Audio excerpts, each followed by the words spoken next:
نحمده ونستعينه ونستغفره ونعوذ بالله من شرور أنفسنا ومن سيئات أعمالنا من يهده الله فلا مضل له ومن يضلل فلا هادي له وأشهد أن لا إله إلا الله وحده لا شريك له وأشهد أن محمدا عبده ورسوله أرسله بالحق بشيرا ونذيرا يا أيها الذين آمنوا اتقوا الله حق تقاته ولا تموتن إلا وأنتم مسلمون يا أيها الناس اتقوا ربكم الذي خلقكم من نفس واحدة وخلق منها زوجها وبث منهما رجالا كثيرا ونساء واتقوا الله الذي تساءلون به والأرحام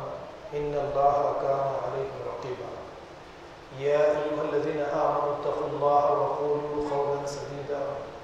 يصلح لكم أعمالكم ويغفر لكم ذنوبكم ومن يطع الله ورسوله فقد فاز فوزا عظيما أما بعد فإن خير الحديث كتاب الله وخير الهدي هدي محمد صلى الله عليه وسلم وشر الأمور محدثاتها وكل محدثة بدعة وكل بدعة ضلالة وكل ضلالة في النار قال الله تعالى في القرآن المجيد فإذا قرأت القرآن فاستعذ بالله من الشيطان الرجيم أعوذ بالله السميع العليم من الشيطان الرجيم بسم الله الرحمن الرحيم ومن آياته أن خلق لكم من أنفسكم أزواجا لتسكنوا إليها وجعل بينكم مودة ورحمة إن في ذلك لآيات لقوم يتفكرون معزز حاضرین مسجد، پچھلے خطبہ جمعہ کے موقع پر میں نے آپ حضرات کے سامنے مٹی کے انسان کا سونا کس طرح بننا اسے موضوع بنا کر کچھ باتیں قرآن کریم کی آیات کی روشنی میں اور نبی کریم صلی اللہ علیہ وسلم کی احادیث کی روشنی میں آپ کے سامنے پیش کرنے کی کوشش کی تھی۔ میں نے پچھلے خطبہ جمعہ کے موقع پر آپ کے سامنے جو باتیں رکھی مختصر سے طور پر ہر خطبہ جمعہ کے موقع پر پیش کرنے کی کوشش کرتا ہوں۔ وہ باتیں یہ تھی کہ اللہ رب العالمین نے انسان کو مٹی سے پیدا کیا ہے، اس دنیا کے اندر بھیج دیا۔ اب اس دنیا کے اندر ہر ایک انسان کی، ہر ایک مومن کی، ایک مسلمان کی یہ ذمہ داری ہے کہ یہ اپنے آپ کو ایک قیمتی دھات کے اندر تبدیل کرے، وہ ہے سونا۔ اور سونا بنانے کا فارمولہ قرآن کریم نے جو ہمارے سامنے پیش کیا ہے وہ یہ کہ اخلاق اور کردار کے اندر انسان بہتری دن بدن لاتے چلا جائے، اپنی ذہنی صلاحیتوں میں، جسمانی صلاحیتوں کے اندر یہ دن بدن ترقی کرتا چلا جائے۔ یہ باتیں میں نے قرآن کریم کی چند آیات کو لے کر آپ کے سامنے پیش کرنے کی کوشش کی اور یہ بتانے کی کوشش کی کہ جنت ایک حسین دنیا، ایک اعلیٰ دنیا کا نام ہے، تو اعلیٰ انسانوں ہی کو یہ جنت ملنے والی ہے۔ تو ہر ایک انسان کے لیے یہ ضروری ہے کہ وہ اس مٹی کے سفر کو تبدیل کرتے ہوئے اپنے آپ کو ایک اعلیٰ دھات جو سونا ہے اس کے اندر اپنے آپ کو تبدیل کرے، اور اس طرح سے اللہ رب العالمین اسے جنت میں ایک اعلیٰ مقام عطا فرمائیں گے۔ یہ باتیں میں نے پچھلے خطبہ جمعہ کے موقع پر آپ کے سامنے پیش کرنے کی کوشش کی تھی۔ آج اس خطبہ جمعہ کے موقع پر آپ حضرات کے سامنے شادی قرآن کریم کی روشنی میں پیش کرنے کی کوشش کی، اس موضوع پر کچھ باتوں کو پیش کرنے کی کوشش کروں گا۔ جیسا کہ آپ اچھی طرح سے واقف ہیں، سوشل میڈیا پر، نیوز چینلز پر آپ جو چیزیں دیکھتے چلے جا رہے ہیں کہ مسلم معاشرے کے اندر نکاح ایک مذاق کی چیز، شادی ایک مذاق بن چکا ہے۔ آپ یہ لوکل نیوز چینلز پر تو روزانہ ایسی خبریں دیکھتے ہیں کہ ایک دن میں طلاق ہو جاتا ہے، خلا ہو جاتا ہے، بیوی شوہر کی شکایت کرتی ہے، شوہر بیوی کی شکایت کرتا ہے۔ یعنی مسلم سوسائٹی، مسلم معاشرہ غیر مسلم سوسائٹیز کے لیے یا غیر مسلم افراد کے لیے ایک مذاق بن چکا ہے۔ محسوس ایسا ہوتا ہے کہ اسلام جو ہے یہ پوری طرح سے صحیح تعلیمات شادی شدہ زندگی گزارنے کے لیے ایک مسلم سوسائٹی کے لیے نہیں دیتا ہے۔ ایسی بات ہرگز نہیں ہے، یہ ہماری اپنی کوتاہی، یہ ہماری اپنی لا علمی ہے کہ ہم صحیح طرح سے اسلام کے نظام کو نہ فالو کرتے ہیں، نہ اسلام کے نظام کو نافذ کرنے کی کوشش کرتے ہیں۔ نہ دین اسلام کی صحیح طریقے سے ہم تعلیمات حاصل کرتے ہیں، بلکہ اس سے پہلے بھی میں نے آپ کے سامنے چند باتیں مختصر سے طور پر آپ کے سامنے پیش کرنے کی کوشش کی تھی کہ نکاح کا جب کبھی بھی ہمارے سامنے مسئلہ آتا ہے تو کس طرح کے لڑکے اور لڑکی کا انتخاب کیا جاتا ہے، اور اس موقع پر میں نے یہ باتیں آپ کے سامنے پہلے ہی پیش کر دی کہ مالدار کو دیکھا جاتا ہے، خوبصورتی کو دیکھا جاتا ہے، اور اسی طریقے سے خاندان قبیلے کو دیکھا جاتا ہے، اور ڈگریوں کو دیکھا جاتا ہے، یہ چیزیں سامنے رکھی جاتی ہیں۔ اب اس کے بعد میں وہ بھی باتیں میں نے آپ کے سامنے رکھی کہ نکاح کا جب مسئلہ آتا ہے تو لڑکیاں نکاح کے آخری وقت تک، یعنی نکاح سے کچھ وقت پہلے تک، یہ اپنی تعلیم اور تربیت کرنے کے بجائے یہ میک اپ کے اندر یا اس طریقے سے بازاروں میں خریداری کے اندر مصروف ہوا کرتی ہیں، اور لڑکے زیادہ تر اپنا وقت خریداری کے اندر لگا دیتے ہیں۔ دعوت کتنے لوگوں کو دینی چاہیے، شادی خانہ کون سا بک کروانا چاہیے، شادی میں نکاح میں کیا کیا ڈشز کا انتظام کرنا چاہیے، شادی کے بعد کی دعوتوں کے لیے کیا کرنا چاہیے، یہ ساری چیزوں پر ہماری توجہ رہتی ہے، اور جس چیز پر ہماری خاص توجہ ہونی چاہیے وہ لڑکی کی تربیت، لڑکے کی تربیت، اس پر ہماری کبھی توجہ نہیں ہوتی۔ اب اس کے بعد میں ضروری ہے کہ یہ سارے مسائل ہمارے سامنے آتے چلے جائیں گے۔ تو دیکھیے دین اسلام جو ہے وہ نکاح کو، قرآن کریم جو ہے وہ نکاح کو جس طریقے سے ہمارے سامنے پیش کرتا ہے، اس کو میں آپ کے سامنے پہلے پیش کرنے کی کوشش کروں گا۔ سب سے پہلے تو آپ یہ اچھی طرح سے جان لیجئے کہ نکاح کے ذریعے اللہ رب العالمین انسانیت کی بقا چاہتے ہیں۔ صرف نکاح کے ذریعے اللہ رب العالمین انسانوں کو پیدا کر کے قیامت تک کے لیے انسانیت کو باقی رکھنا نہیں چاہتے ہیں۔ اس نکاح کے بہترین رشتے کے ذریعے بہترین انسانوں کو سوسائٹی کے اندر پیدا کرنا چاہتے ہیں۔ اب اس کی ذمہ داری ایک مرد، ایک عورت، ایک لڑکا، ایک لڑکی پر اس کی ذمہ داری آتی ہے۔ آپ یہ بھی اچھی طریقے سے جان لیجئے کہ اس پلانٹ کے لیے، اس زمین کے لیے اللہ رب العالمین نے اس کی بقا کے لیے، اس کی بہتری کے لیے جو قانون بنایا ہے وہ ہے اسلام، وہ ہے دین اسلام۔ جس طریقے سے اس پلانٹ میں انسانوں کے علاوہ جتنی مخلوق آپ دیکھیں گے وہ سب کے سب اللہ کے دین پر قائم ہے، تو انسان چاہتا ہے کہ اپنی زندگی کے ہر مسئلے کے اندر بہتری لے کر آئے، تو اس کے لیے یہ ضروری ہے کہ یہ اپنی عقل کو آسمانی وحی سے جوڑے، یہ اپنے آپ کو آسمانی وحی کے تابع کرے، آسمانی وحی کے مطابق یہ زندگی گزارنے والا بنے۔ اس کے بعد میں زندگی کے ہر اس شعبے کے اندر بہتری پیدا ہوگی، اچھے رزلٹس آئیں گے جو اللہ رب العالمین انسانیت سے چاہتے ہیں۔ اب ہمارے سامنے یہ مسئلہ آتا ہے کہ نکاح کے ذریعے سے ہم ایک اچھی سوسائٹی، اچھے انسانوں کو پیدا کریں۔ جب والدین کے سامنے یہ بات رہے گی، دیندار والدین کے سامنے جب یہ بات رہے گی کہ ہم اپنے بچوں کی تربیت دین کے مطابق کریں گے، اور یہی بچے آگے چل کے دیندار بچوں کو پیدا کریں گے، اور یہ دیندار بچے ایک دیندار معاشرے کے اندر تبدیل ہوں گے، اور یہ دیندار معاشرہ زمین کے اوپر امن اور سکون کو قائم کر سکتا ہے۔ جب یہ ہمارے ذہنوں کے اندر اعلیٰ قسم کی سوچ پیدا ہوگی، ہمارے اعمال میں تبدیلی آئے گی۔ والدین کی توجہ آپ نے دیکھا ہوگا کہ والدین لڑکے کے لیے لڑکی کا انتخاب کرنے کا جب مسئلہ آتا ہے تو صرف سب سے پہلے سب سے زیادہ جس چیز پر توجہ دیتے ہیں وہ ہے چہرہ، جبکہ چہرہ نہ والدین کے اختیار میں ہے کہ یہ خوبصورت بنائے، بدصورت بنائے، میڈیم بنائے۔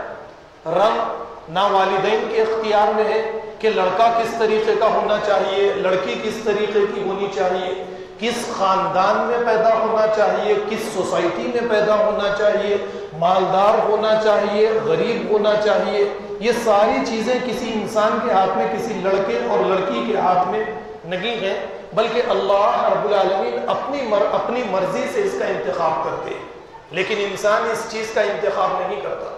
ہاں ایک دوسری چیز ہے، وہ انسان کی اپنی ذات ہے، مرد اور عورت کی اپنی ذات ہے.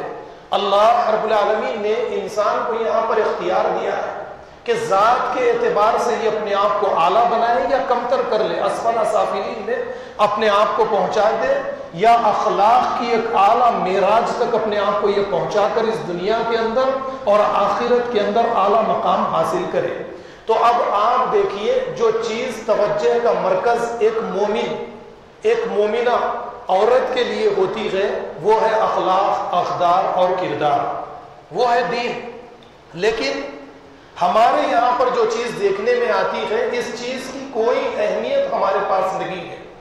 ہم جو چاہتے ہیں کہ لڑکی چہرے سے خوبصورت رہے، مالدار رہے، اور ساتھ ساتھ حسب نسب، خاندان، قبیلہ، یہ چیزوں میں سب اعلیٰ رہے. تو جب یہ چیزیں دیکھی جائیں گی تو وہ نتائج، وہ ریزلٹس آپ کے سامنے نہیں آئیں گے کہ نکاح کے ذریعے سے ایک منی ماڈل آف دین یا منی ماڈل آف اسلام کا ہم جو اپنے مکانات کے اندر تیار کر سکتے ہیں وہ آپ کے سامنے ہرگز نہیں آئے گا. اسی لیے نبی کریم صلی اللہ علیہ وسلم نے فرمایا، تنکح المرأۃ لأربع، لمالها ولجمالها ولحسبها ولدینها فاظفر بذات الدین تربت یداک. یہ بخاری اور مسلم کی متفق علیہ حدیث ہے. یہ حدیث میں آپ کے سامنے بار بار پیش بھی کرتا ہوں اور بڑی پیاری حدیث ہے. اس حدیث اللہ کے نبی کے اس طریقے کو ہم شادی نکاح کا جب کبھی مسئلہ آتا ہے نظر انداز کرتے ہیں. نظر انداز کرنے ہی کے رزلٹس ہمارے سامنے آتے ہیں کہ وہ توقعات والدین جو لڑکی سے کرتے ہیں وہ توقعات میں پورا نہیں اترتی. اللہ کے نبی نے فرمایا کہ کسی لڑکی سے کسی عورت سے نکاح 4 چیزوں کے لیے کیا جاتا ہے. ایک، اس کا حسب نسب دیکھ کر، اس کا مال دیکھ کر، اور اس طریقے سے اس کی دینداری دیکھ کر، اور اسی طرح اس کا چہرہ دیکھ کر. نبی کریم صلی اللہ علیہ وسلم نے فرمایا کہ دیندار لڑکی، اور دینداری سے میری مراد تو میں بار بار آپ کے سامنے رکھتا ہوں کہ اخلاق، کردار، اقدار، یہ چیزیں میں آپ کے سامنے پیش کرتا ہوں. دینداری سے میری مراد بے روح نمازیں، بے روح روزہ، بے روح ذکر و اذکار میں کبھی پیش نہیں کرتا. ہر چیز کی ایک روح ہوا کرتی ہے، ہر جسم کے لیے روح کی ضرورت ہوتی ہے. نمازیں، روزہ، یہ ساری چیزیں آپ کے اخلاق اور کردار کی تعمیر کے لیے فرض کی گئی ہے. نمازیں اور روزہ آپ کے اخلاق اور کردار کو تعمیر نہیں کرتا، اللہ کو ضرورت نہیں ہے. تو یہاں پر دینداری سے مراد لڑکی کے اخلاق، لڑکے کے اخلاق ہیں کہ ان اخلاق اور والدین کی تعلیم اور تربیت کے بعد میں لڑکی اتنی حساس اور اتنی باشعور ہو کہ آنے والی جو اولادیں اللہ رب العالمین اسے دینے والے ہیں، ان اولادوں کی یہ تربیت کر کے معاشرے کے اندر ایک دیندار ماڈل کو نافذ غالب کرنے کے لیے اپنے مکان کے اندر بچوں کی تعمیرات، بچوں کی تربیت کا ایک سلسلہ شروع کر دیتی ہے.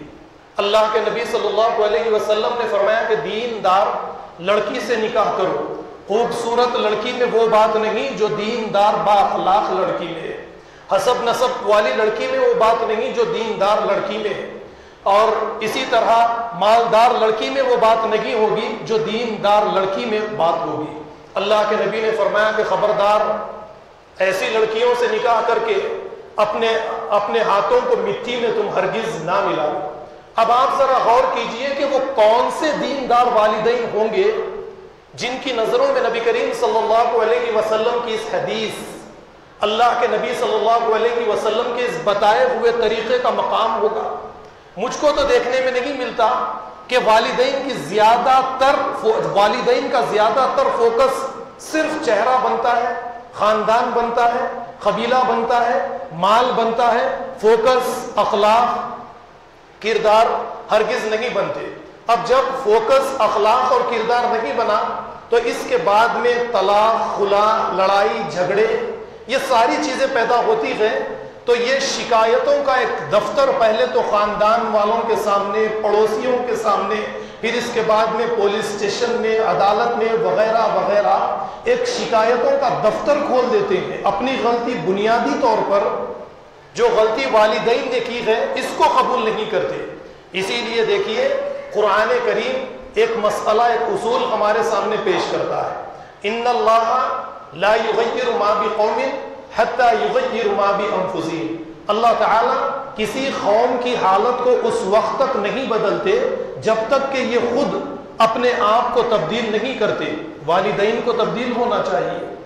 ان کے سامنے یہ بات ہونی چاہیے، ان کی سوچ اتنی اعلیٰ ہونی چاہیے کہ جس اللہ نے لڑکی کو کالا پیدا کیا، جس کو خد میں کچھ کم رکھا، جس کو غریب خاندان میں پیدا کر دیا، جسے زیادہ مالدار نہیں بنایا، جس کا حسب نسب اعلیٰ نہیں ہے، لیکن کیا تو اللہ نے پیدا ہے، لیکن اس لڑکی کے اندر اعلیٰ اخلاق، اعلیٰ کردار اس لڑکی کے اندر موجود ہے، جو میرے لڑکوں کی تعلیم اور تربیت کرے گی تو میرے بچے یعنی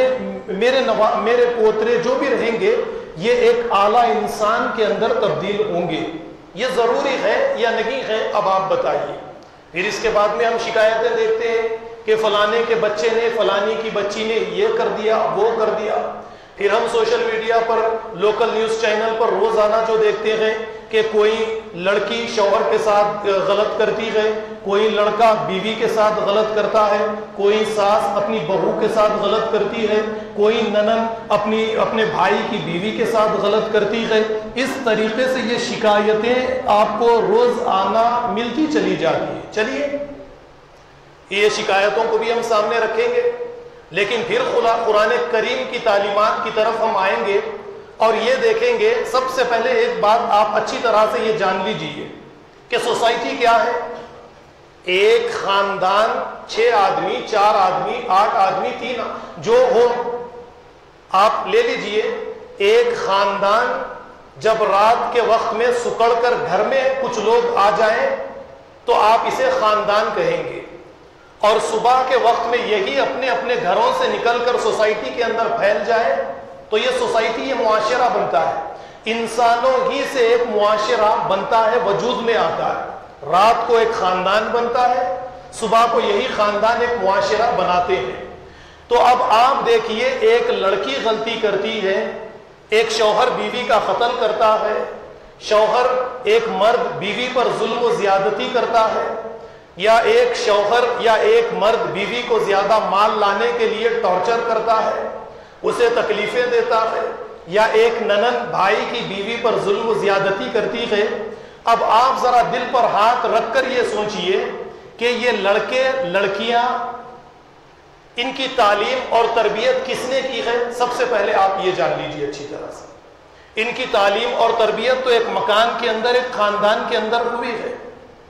یعنی ایک بچہ جب پیدا ہوتا ہے تو یہ گوشت کا حرکت کرتا ہوا ایک لوتھڑا ہوتا ہے، ایک سادی پلین تختی ہوتا ہے، ایک سادہ کاغذ ہوتا ہے۔ اب تعلیم اور تربیت کے ذریعے اسے سخت مزاج، نرم مزاج، با اخلاق، بد اخلاق، با کردار، بد کردار کون بناتے ہیں؟ اس کے اندر سب سے پہلے ذمہ دار تو ایک خاندان، ماں باپ ہی اس کے سب سے پہلے ذمہ دار، اس کے بعد میں اسکول، اس کے بعد میں سوسائٹی۔ اگر ہر ایک فرد یعنی ہر ایک خاندان اسے اپنی اپنی ذمہ داری کے طور پر لے لے کہ ہم اپنے بچوں کی تعلیم اور تربیت صحیح کریں گے کہ ہمارے بچے اعلیٰ اخلاق کے مالک ہو جائیں، تو یہ مسائل پر ہم بڑی آسانی کے ساتھ تبدیلی ان مسائل کے اندر بڑی آسانی کے ساتھ لا سکتے ہیں۔ لیکن تعلیم اور تربیت کے مسئلے میں ہم اس حد تک نہیں جاتے۔ اب اس کے بعد میں آپ دیکھیے کہ اعلیٰ عہدیدار ہمارے ہی گھروں سے نکل کر بچے بنتے ہیں۔ کوئی کسی شعبے میں محکمے میں کوئی نوکری کرتا ہے، گورنمنٹ جاب ہے، وہاں پر رشوت لیتا ہے، یا اس طریقے سے کوئی دوسرے کام کرتا ہے، کام کاج غلط قسم کے کرتا ہے، تو آپ اچھی طرح سے یہ جان لیجئے کہ یہ بچے نکل کر گئے کہاں سے، ان کی تعلیم اور تربیت کی کس نے ہے، ان کو اس طریقے کا برا انسان بنایا کس نے ہے۔ یہ اگر سب باتیں والدین، خاندان والے، بستی کے بڑے افراد، سوسائٹی کے بڑے افراد ان تمام کی تمام باتوں کو سامنے رکھیں گے تو بے شمار مسائل سے ہم دھیرے دھیرے ان مسائل سے ہم نکلیں گے، اور ہماری اپنی سوسائٹی کے اندر بہتری دھیرے دھیرے پیدا ہونا شروع ہوگی۔ اس کے لیے ہمارے لیے یہ ضروری ہے کہ جیسا پہلے ہی میں نے آپ کے سامنے ایک بات رکھی کہ آسمانی وحی سے جڑنا ہر ایک مسلمان کے لیے بے انتہا ضروری ہے۔ چلیے سورہ بقرہ کی ایک آیت میں آپ کے سامنے پیش کروں گا۔ اللہ تعالیٰ فرماتے ہیں وَلَا تَنكِحُوا الْمُشْرِكَاتِ حَتَّى يُؤْمِنَّ وَلَأَمَةٌ مُؤْمِنَةٌ خَيْرٌ مِّن مُشْرِكَةٍ وَلَوْ أَعْجَبَتْكُمْ، خبردار مشرکہ عورت سے، مشرک لڑکی سے تم ہرگز نکاح نہیں کرنا، اگرچہ وہ مالدار رہے، وہ خوبصورت رہے، تمہیں اچھی لگتی ہے۔ اب آپ ذرا غور کیجئے، یہاں پر ایک تو آپ کا عقیدہ نہیں ملے گا، پھر تعلیم اور تربیت کا مسئلہ آئے گا، اور یہاں پر بھی جس چیز کو فوکس قرآن کریم نے کیا ہے سب سے پہلے وہ ہے آپ کا عقیدہ، وہ ہے آپ کی سوچ، اور اس کے بعد میں چہرہ وغیرہ، خاندان، قبیلہ، یہ ساری چیزوں کو یہاں پر لایا گیا ہے۔ اللہ نے فرمایا کہ خبردار مشرکہ عورت سے نکاح مت کرو، اس سے بہتر تو ایک مومنہ غلام باندھی لونڈی تمہارے لیے بہتر ہے۔ مومنہ کیوں؟ وہ اس لیے کہ مومنہ جو ہے یہ ایک اسلامی سوسائٹی میں رہتی ہے، اس کی تعلیم و تربیت اسلام کے مطابق، دین اسلام کے مطابق ہوتی ہے، یہ شوہر کی اطاعت کرتی ہے اور گھر کے اندر دینی ماحول قائم کرتی ہے، بچوں کی تعلیم اور تربیت پر خاص توجہ دیتی ہے۔ اسی لیے اللہ رب العالمین نے فرمایا کہ مومنہ عورت سے نکاح کرو اگرچہ وہ کام کاج کرنے والی ہو۔ اب کون اسے پسند کرے گا؟ یعنی یہاں پر آپ اخلاق اور کردار کو اپنے سامنے رکھیے۔ آپ کے بچوں کی زندگی بنانے والی اگر کوئی چیز ہے تو وہ اخلاق اور کردار ہے، وہ مال اور چہرہ، خاندان، قبیلہ، یہ چیزیں ہرگز نہیں ہیں۔ اسی لیے فرمایا کہ دیکھو تمہارے لیے مومنہ ایک لونڈی تمہارے لیے بہتر ہے۔ وہ اس لیے کہ نبی کریم صلی اللہ علیہ وسلم سے وہ اللہ کے نبی نے اس کی تعلیم اور تربیت کی ہے، یہ قرآن کریم کی تلاوت کرتی ہے، اس میں تدبر و تفکر کرتی ہے، اور آسمانی وحی سے اس نے اپنے آپ کو جوڑ لیا ہے، اور آسمانی وحی کے مطابق یہ عمل کرتی ہے، اور یہ آخرت کی زندگی کے لیے روزانہ جد و جہد کرتی ہے۔ پھر آگے یہی الفاظ فرمائے گئے وَلَا تُنكِحُوا الْمُشْرِكِينَ، خبردار کوئی عورت کسی مشرک سے نکاح نہ کرے، یہی باتیں کہی گئی وَلَعَبْدٌ مُؤْمِنٌ خَيْرٌ مِّن مُشْرِكٍ، کہ تمہارے لیے ایک غلام، مومنہ مسلمان غلام اگر ہے، یہ خوبصورت بھی نہیں ہے تو یہ مومن تمہارے لیے بہتر ہے بشرطے کہ ایک مشرک مالدار سے، ایک مشرک خوبصورت انسان سے تمہارے لیے بہتر کون ہے؟ ایک غلام، نوکر، جس کے اخلاق کردار اعلیٰ ہو، جو دین اسلام کے لیے رات اور دن جد و جہد کرتا ہو۔ اسی لیے تو نبی کریم صلی اللہ علیہ وسلم نے فرمایا اذا خطب الیکم من ترضون دینہ وخلقہ فزوجوہ، کہ جب تمہارے یہاں پر کوئی ایسا لڑکا نکاح کا پیغام روانہ کرے جس کے دین اور اخلاق سے تم راضی ہو، تم نے دیکھ لیا کہ اس کا دین اچھا ہے، اس کے اخلاق اچھے ہیں، اس کا کردار اچھا ہے، اپنی بیٹی سے اس کا نکاح تم کر دو۔ الا تفعلوا، اگر تم ایسا نہیں کرو گے، اللہ کے نبی صلی اللہ علیہ وسلم نے فرمایا تمہارے یہی حرکتوں کی وجہ سے زمین میں فتنہ اور فساد پھیل جائے گا۔ آج آپ یعنی مسلم خاندانوں پر نظر ڈالیں، خاص کر ہماری اپنی اولڈ سٹی پر نظر ڈالیں آپ، معمولی باتوں پر لڑکی نہ شوہر کی اطاعت کرتی ہے، لڑائی جھگڑے کرتی ہے، نفسیات مزاج میں سختی رہتی ہے، جس کی وجہ سے یہ کچھ مہینوں کے لیے بھی نکاح کی زندگی کو زیادہ آگے تک نہیں لے جا سکتی۔ وہ اس لیے کہ تعلیم اور تربیت ہم نے لڑکیوں کی لڑکوں کی اس طریقے سے نہیں کی ہے۔ جب تعلیم لڑکے اور لڑکیوں کی اس نیت سے والدین کریں گے، لڑکے اور لڑکیوں کو یہ پتا رہے گا کہ اس دنیا کے بعد میں، اس موت کے بعد ہی ایک دوسری دنیا شروع ہونے والی ہے، یعنی اس دنیا سے اور آخرت کی دنیا کے بیچ میں ایک موت کا ہی ذائقہ چکھنا ہے، پھر دوسری دنیا کے اندر چلے جانا ہے۔ تو اس کے لیے بچوں کو تیار کرنا ہے۔ جب والدین کی نظر میں ان کی سوچ اس طریقے کی رہے گی تو یہ بچوں کی یعنی اعلیٰ قسم سے تیاری کریں گے۔ جیسا کہ پہلے میں نے آپ کے سامنے بات بتائی کہ کوئی کرپٹ ہے، کوئی رشوت لیتا ہے، کوئی ایک لڑکا کسی مسلم لڑکے کا قتل کرتا ہے، ایک لڑکا اپنی بیوی کا قتل کرتا ہے، ایک باپ اپنی بچی کے ساتھ زنا بالجبر کرتا ہے، ایک باپ اپنی بچی کو قتل کرتا ہے، ایک ماں اپنے بچے کو قتل کرتی ہے۔ تیار کس نے کیا ہے؟ کچھ چیزیں ہیں، کچھ اعمال ہیں، کچھ الفاظ ہے ہماری سوسائٹی کے اندر جو ہمارے دلوں کے اندر سختی پیدا کرتے چلے جا رہے ہیں،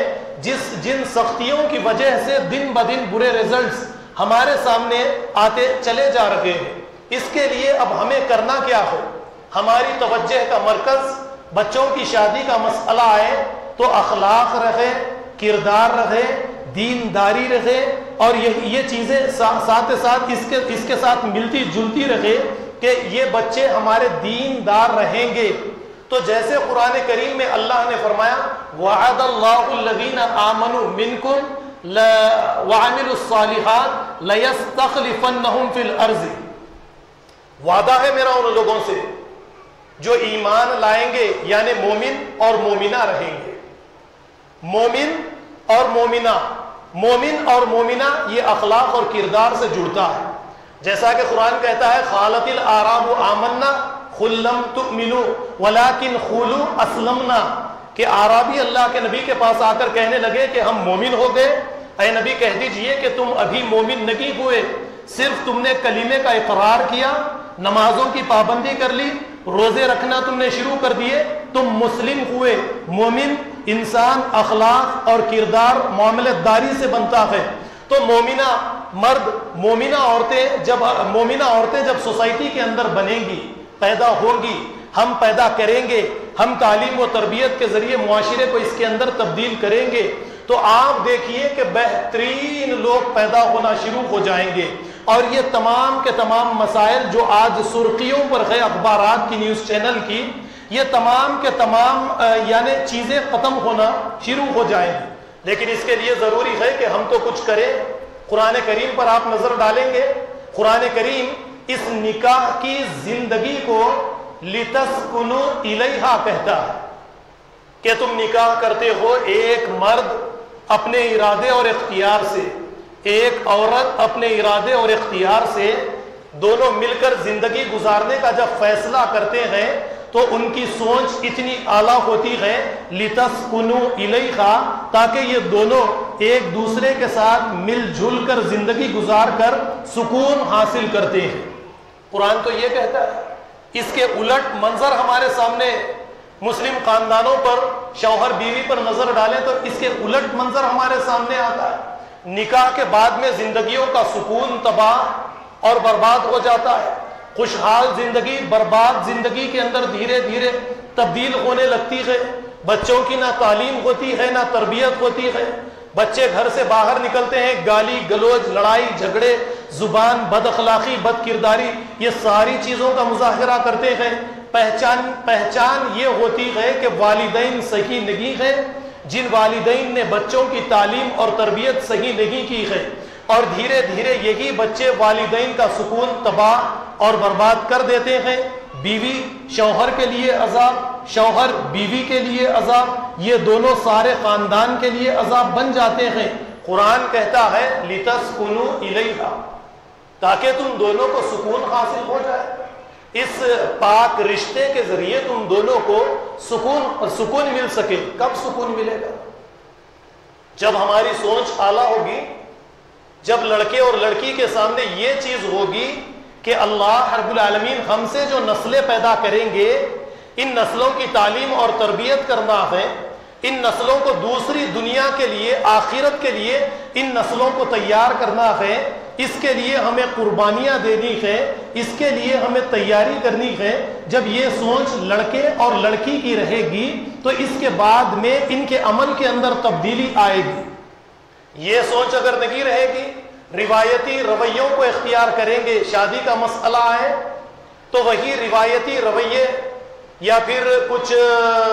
سوسائٹی کے رویے، ان رویوں کو سامنے رکھ کر شادی سے پہلے شادی خانہ کون سا لینا ہے، کتنے لوگوں کو دعوت دینا ہے، دعوت میں کیا کھلانا کیا پلانا ہے، کتنے لوگوں کو دعوت میں بلانا ہے، کیا کیا کرنا ہے، کتنے دن تک خوشیاں نکالنا ہے۔ آپ آسانی کے ساتھ شادی کو لے لیجئے، 2 گواہوں کو رکھ لیجئے، ایک قاضی کو بلا لیجئے، لڑکے اور لڑکی کی رضامندی کے ذریعے سے نکاح ہو جاتا ہے۔ معمولی رشتہ دار اگر سامنے رہیں گے، خاندان قبیلے کے سامنے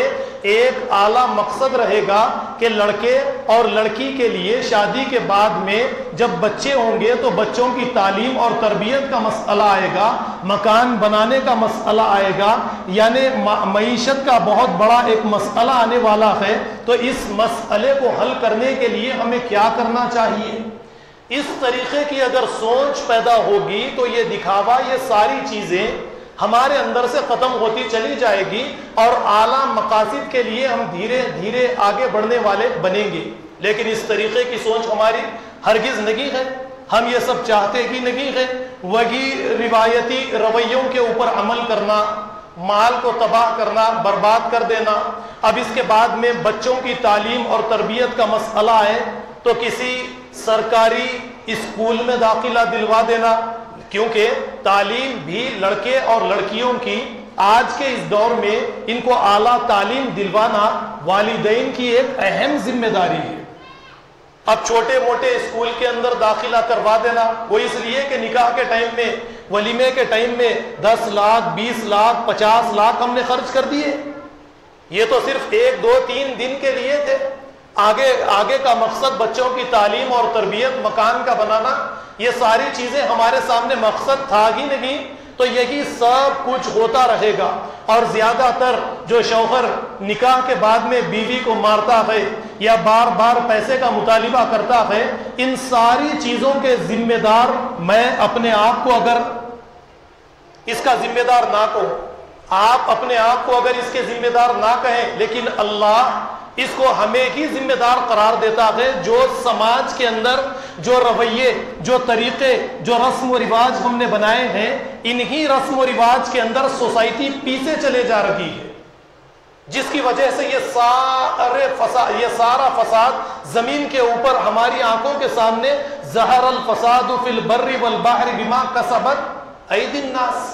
سمندر میں زمین پر فساد پھیل گیا تمہاری اپنی کرتوتوں کی وجہ سے۔ آپ ذرا غور کیجئے۔ تو یہ چند باتیں میں نے آپ کے سامنے رکھی ہیں، ان باتوں کو ہم اپنے سامنے رکھے۔ اب نکاح ہو چکا، نکاح کے بعد میں لڑکے اور لڑکی کو کیا کرنا چاہیے، کس طریقے سے زندگی گزارنی چاہیے۔ اس سے پہلے سورہ بقرہ کی میں نے آپ کے سامنے آیت رکھی، وَلَا تُنكِحُوا الْمُشْرِكِينَ، کہ مشرک مردوں سے نکاح ہرگز نہ کرے۔ اب اسی طریقے سے قرآن کریم کی اور بہت ساری آیات آپ کو ملے گی۔ وَالْمُحْصَنَاتُ مِنَ الْمُؤْمِنَاتِ، سورہ مائدہ میں قرآن کہتا ہے کہ نیک عورتوں سے جو اپنی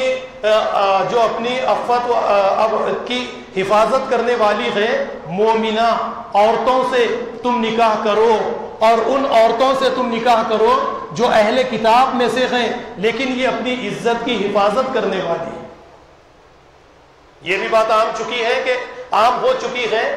کہ اہل کتاب کی ہر عورت ہمارے لیے حلال ہے، لیکن یہاں پر اللہ تعالیٰ جو بات آپ کے سامنے پیش کرتے ہیں وہ یہ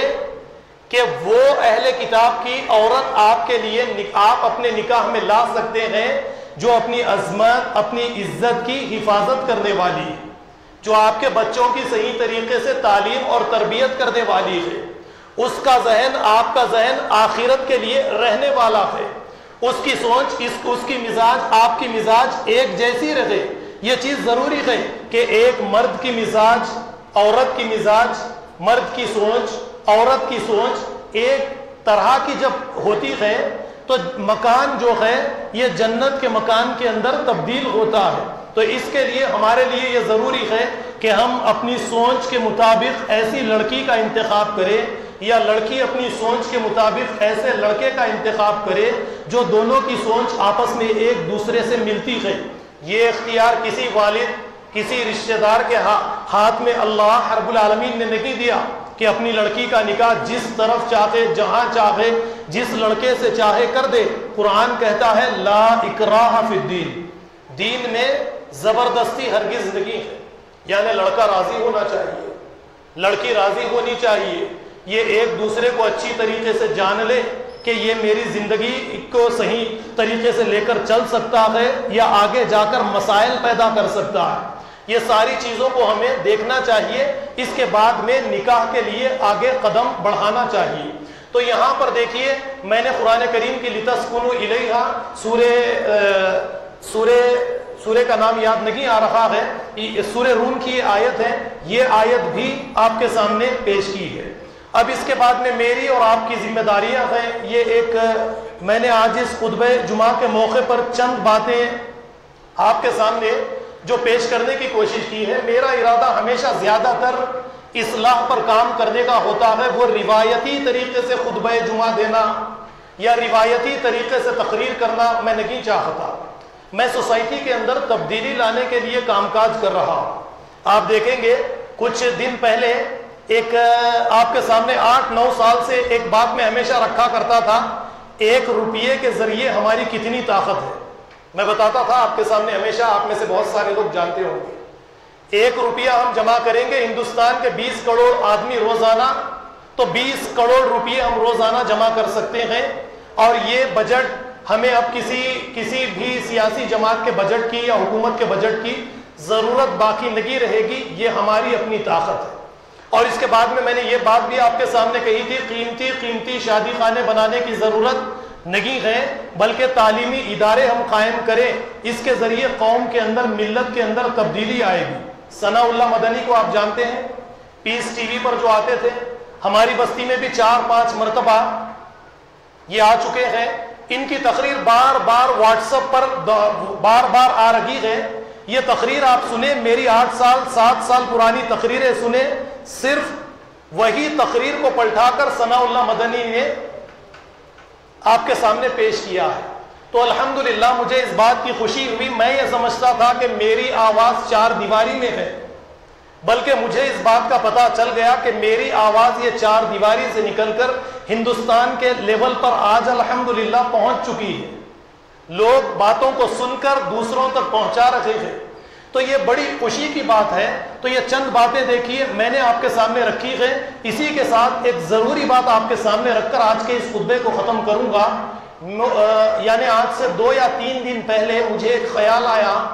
کہ کیوں نہ ہم اپنی اس بستی کے اندر یوم اسلاف بارکس کے طور پر ایک دن منائیں، یعنی ہمارے وہ مرحومین جنہوں نے بارکس کی تعمیر کے اندر، بارکس کو بنانے کے اندر قربانیاں دی ہے، ان کا ایک دن منائیں، جس طریقے سے گاندھی جینتی منائی جاتی ہے یا کسی سیاسی لیڈر کے دن منائے جاتے ہیں یا ٹیچرز ڈے منایا جاتا ہے، اسی طریقے سے ہم ایک دن یوم اسلاف بارکس کے نام سے منائیں گے، اور اس دن ہم اپنے وہ مرحومین جنہوں نے بارکس کو بنانے کے لیے قربانیاں دی ہیں، ان کی تاریخ کو یاد کریں گے اور نسل در نسل اپنی نسلوں کے اندر اسے منتقل کریں گے، اور اس کے ذریعے سے وہ کام ہم کریں گے جو نوجوانوں کو بامقصد بنانے والا کام ہے۔ نوجوانوں پر آپ نظر ڈالیں کہ ان کی زندگی کے اندر کوئی مقصد نہیں ہے، جب ان کے سامنے ہم اپنے مرحومین، اپنے اسلاف کے واقعات کو پیش کریں گے اور انہیں ان کے اخلاق، کردار اور کاموں کے ذریعے زندہ کریں گے، تو ہمارے نوجوان بھی نیکی کے کام کے اندر بڑھ چڑھ کر حصہ لیں گے، اور وہ یہ سمجھیں گے ہم بھی اس دنیا سے جب چلے جائیں گے تو ہمیں بھی ہمارے اخلاق اور کردار کے ذریعے اس دنیا کے اندر زندہ رکھا جائے گا۔ ایک بامقصد زندگی ہم اپنے نوجوانوں کو اور اپنی اس بستی کے بڑے افراد کو دیں گے، اور اس طریقے سے ان لوگوں کو بھی ہم یاد رکھیں گے جنہوں نے اس بستی کے لیے کچھ کیا ہے۔ تو اس کے لیے ایک دن ہم منانے کی کوشش کر رہے ہیں۔ آپ تمام لوگ اگر اس میں ہمارا تعاون کریں کہ بستی کو بنانے میں پرانے لوگوں نے جو جو قربانیاں دی ہے، اس کا جو کچھ آپ کے پاس ڈیٹا آپ کے پاس موجود ہے، جو جو معلومات آپ کے یہاں پر موجود ہے، اگر یہ معلومات آپ ہمیں پہنچائیں گے تو انشاءاللہ العزیز ہر سال ایک دن اس کے لیے منایا جائے گا، جلسہ رکھا جائے گا، اور لوگوں کی پرانی یادوں کو تازہ کیا جائے گا۔ میں اپنی باتوں کو یہیں پر ختم کرتے ہوئے اللہ رب العالمین سے دعا کرتا ہوں